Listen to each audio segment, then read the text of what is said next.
पुराने जमाने की बात है। एक ऐसी आबादी थी जिसे लोग शहरे सुरूर के नाम से जानते थे, यानी खुशी का शहर। लेकिन वक्त के साथ उस शहर पर एक अजीब और गहरी खामोशी छा गई। ये खामोशी इतनी ज्यादा थी कि बच्चों की हंसी तो गायब ही थी, लेकिन सुबह की अजान में भी वो रूहानी ताकत महसूस नहीं होती थी।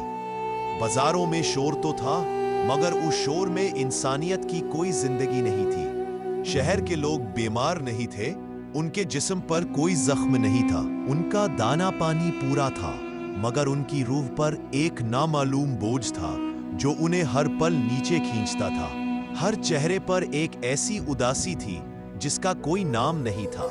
आंखों में वो चमक गायब थी जो इंसान को कल के लिए उम्मीद देती है। हर कोई अपना काम करता था, लेकिन बस अकेले।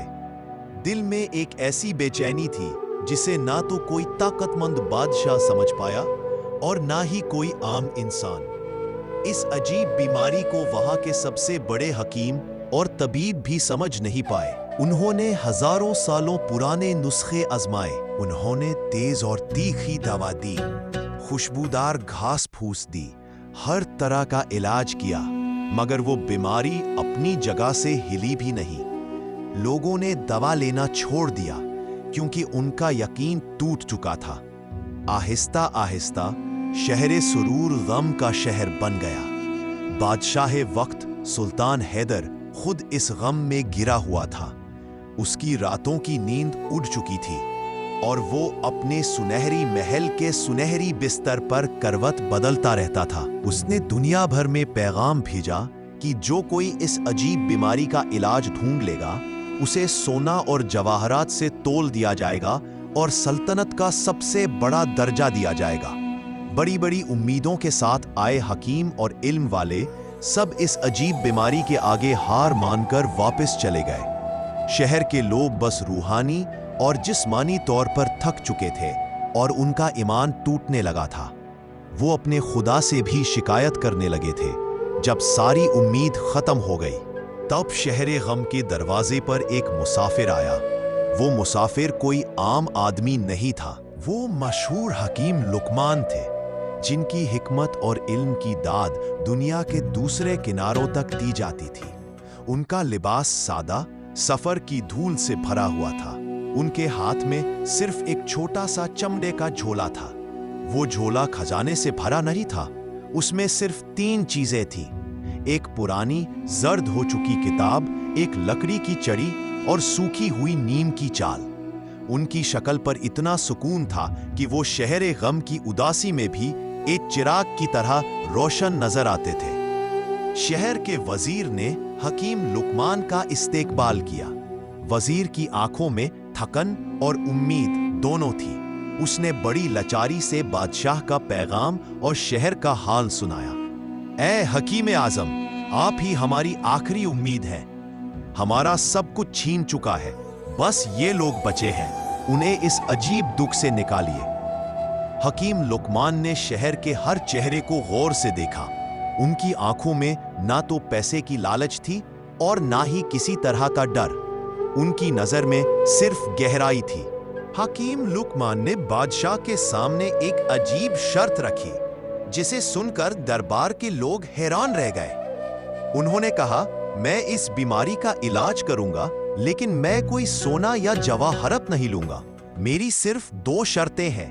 पहला, मैं इलाज शुरू करने से पहले 3 दिन और 3 रातों तक शहर का सिर्फ मुआयना करूंगा, एक छोटा सा नुस्खा भी नहीं लिखूंगा। और दूसरा, जब तक मैं खुद बादशाह को ना बुलाऊं, बादशाह या उनका कोई सिपाही मुझे मेरे काम में कोई दखल नहीं देगा। बादशाह मजबूरी में ही सही, लेकिन उनकी शर्त मान गया। अगली सुबह से हकीम लुकमान ने अपना मुआयना शुरू कर दिया, लेकिन उनका तरीका बाकी हकीमों से अलग था। वो बाजारों, गलियों और मस्जिदों में हल्के कदमों से चलते थे। वो किसी बीमार को देखते नहीं थे, बल्कि सेहतमंद लोगों को देखते थे कि वो कैसा बर्ताव करते हैं। वो किसी की नब्ज नहीं पकड़ते थे, बल्कि लोग एक दूसरे से कैसे बात करते हैं, उस बातचीत की आवाज, उसकी टोन को सुनते थे। पहले दिन उन्होंने देखा कि एक दुकानदार अपने पड़ोसी से बात करते हुए भी हमेशा अपने सामान को छुपा कर रखता था, जैसे उसे भरोसा ही नहीं था। एक माँ अपने बच्चे को चुप करा रही थी, लेकिन उसकी लोरी में ममता कम और थकान ज्यादा थी। दूसरे दिन हकीम लुकमान ने मस्जिद में लोगों को देखा। नमाज तो हो रही थी, लेकिन सबकी नजर जमीन पर थी। कोई किसी से मिलकर गले नहीं लग रहा था। लोग जल्दी से नमाज खत्म करके वापस भाग जाते थे, जैसे वो वहां मजबूरी में आए हो। तीसरी रात हकीम लुकमान ने शहर के सबसे गरीब और सबसे अमीर मोहल्लों का दौरा किया। उन्होंने देखा कि जहां अमीर रहते थे वहां सिर्फ खामोशी थी, और जहां गरीब रहते थे वहां दर्द और गुस्सा था। 3 दिन गुजर गए, 3 रातें भी। बादशाह और वजीर परेशान थे कि हकीम लुकमान ने अब तक एक पत्ता भी क्यों नहीं तोड़ा, कोई दवा क्यों नहीं दी। आखिरी रात हकीम लुकमान ने शहर की सबसे ऊंची जगह पर एक पत्थर के ऊपर बैठे। उन्होंने गहरी सांस ली और अपनी पुरानी किताब खोली। उसमें से एक छोटा सा पन्ना फाड़ा और बादशाह के पास भेज दिया। उस पर सिर्फ 2 लफ्ज लिखे थे, बीमारी मिल गई। बादशाह बेचैनी से हाकिम लुकमान के पास दौड़ा। उसका दिल डर और उम्मीद के बीच झूमर रहा था। ए हाकिम आजम, कहाँ है वो मर्ज? क्या वो हवा में है? क्या वो पानी में मिल गया है? हाकिम लुकमान ने मुस्कुराते हुए जवाब दिया, मर्ज हवा और पानी में नहीं, ए बादशाह, मर्ज इंसान के दिल और जुबान में है। हाकिम लुकमान ने बताया, ये शहर बीमारी से नहीं बल्कि एक गहरे दुख की आदत से बीमार है। आपके लोग एक दूसरे से तवक्कुल छीन चुके हैं। कोई किसी पर भरोसा नहीं करता, लेकिन इस दुख की बुनियाद कहीं और है। फिर हाकिम लुकमान ने बादशाह को उस शहर की एक पुरानी तारीख याद दिलाई जो 1 साल पहले घटी थी। पिछले साल बादशाह आपकी अदालत में एक गरीब किसान आया था जिसका नाम जाफर था। जाफर की पूरी जिंदगी उसके एक छोटे से मासूम बेटे में थी, लेकिन वो बेटा शहर के सबसे बड़े और अमीर सौदागर राजी के तेज रफ्तार घोड़े से टकराकर मर गया था। सौदागर राजी आपका दोस्त था, बादशाह का सबसे बड़ा ताजिर। आपकी अदालत ने सौदागर राजी को सिर्फ थोड़ा सा जुर्माना लगाकर छोड़ दिया था, यह कहकर कि यह एक हादसा था। आपका फैसला कानून के हिसाब से सही था, लेकिन रहमत और इंसानियत के हिसाब से सबसे बड़ा गलत था। हाकिम लुकमान की आवाज में जोर और सच्चाई थी। उस वक्त शहरे सुरूर ने अपने सबसे कमजोर इंसान को धोखा दिया।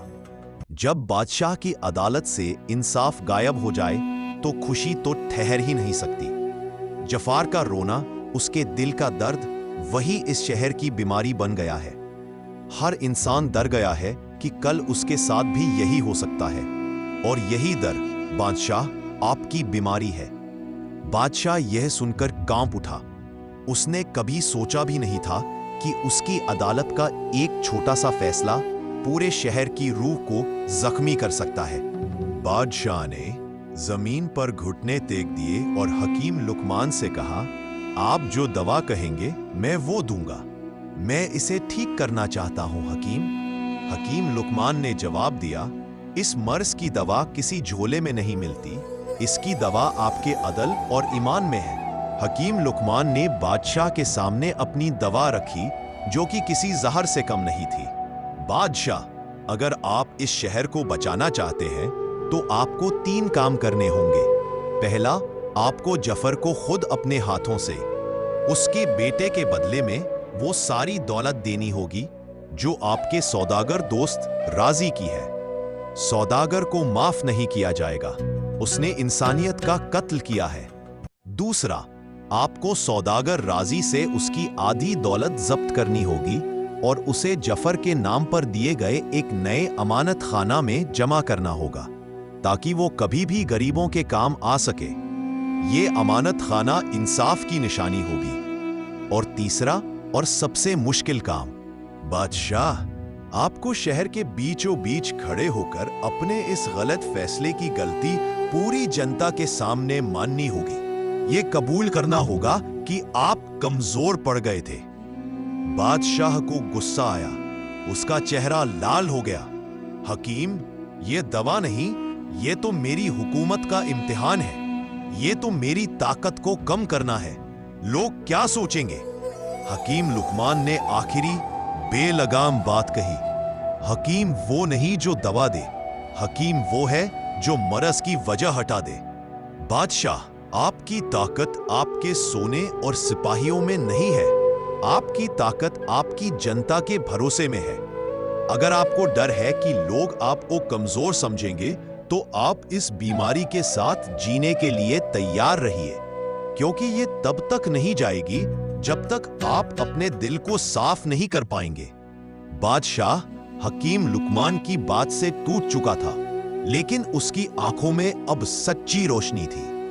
उसने उसका वक्त उसकी सर्दी में हुक्म जारी किया। सौदागर रजी की सारी दौलत जाफर को दी गई। सौदागर को सजा मिली और सबसे मुश्किल फैसला, बादशाह अगले दिन सुबह शहर के सबसे बड़े मैदान में खड़ा हुआ। बादशाह की आंखों में आंसू थे। उसने अपनी आवाज को ऊंचा किया और पूरी जनता से कहा, मैं सुल्तान वक्त अपने ही किए हुए गलत फैसले की माफी मांगता हूं। मैंने इंसाफ किया मगर रहमत और ईमान खो दिया। मैंने एक बाप को उसके बेटे का बदला नहीं दिया, मुझे माफ कर दो। उसके माफी मांगने के बाद मैदान में एक अजीब सा सन्नाटा छा गया। लोग एक दूसरे को देख रहे थे। फिर भीड़ में किसी एक बच्चे की हल्की सी हंसी की आवाज आई और वो हंसी धीरे धीरे एक तेज धुन में बदल गई। लोगों के चेहरे रोशन होने लगे, उनके दिलों से वो गहरा बोझ उतर गया। उनको बादशाह पर भरोसा वापस आ गया था। उन्हें पता चल गया था कि अब वो महफूज है, क्योंकि बादशाह ने अपना गम छोड़कर जनता का गम दूर किया था। जब शहर सुरूर वापस खुशियों से भर गया, तब बादशाह ने हकीम लुकमान को उनका वादा किया हुआ सोना और जवाहरात देने के लिए बुलाया। लेकिन हकीम लुकमान वहां नहीं थे। वो 3 दिन पहले ही अपनी वो 3 चीजें, किताब, छड़ी और नीम की चाल लेकर वापस निकल चुके थे। बादशाह और शहर के लोग समझ गए कि उनका इलाज दवा से नहीं, बल्कि बादशाह के दिल की सफाई और इंसाफ की वापसी से हुआ है। हकीम लुकमान ने दुनिया को एक गहरा सबक दिया। इंसान का सबसे बड़ा मर्ज न तो जिस्म में होता है और न ही हवा में। वो मर्ज तब पैदा होता है जब इंसान अपने ईमान और इंसानियत से दूर हो जाता है। सबक, असली हकीम वो नहीं जो जख्म देखे, बल्कि वो है जो जख्मों की वजह देखे। जब तक अदालत में रहमत और दिल में ईमान जिंदा है, कोई भी बीमारी, कोई भी दुख इंसान को हरा नहीं सकता।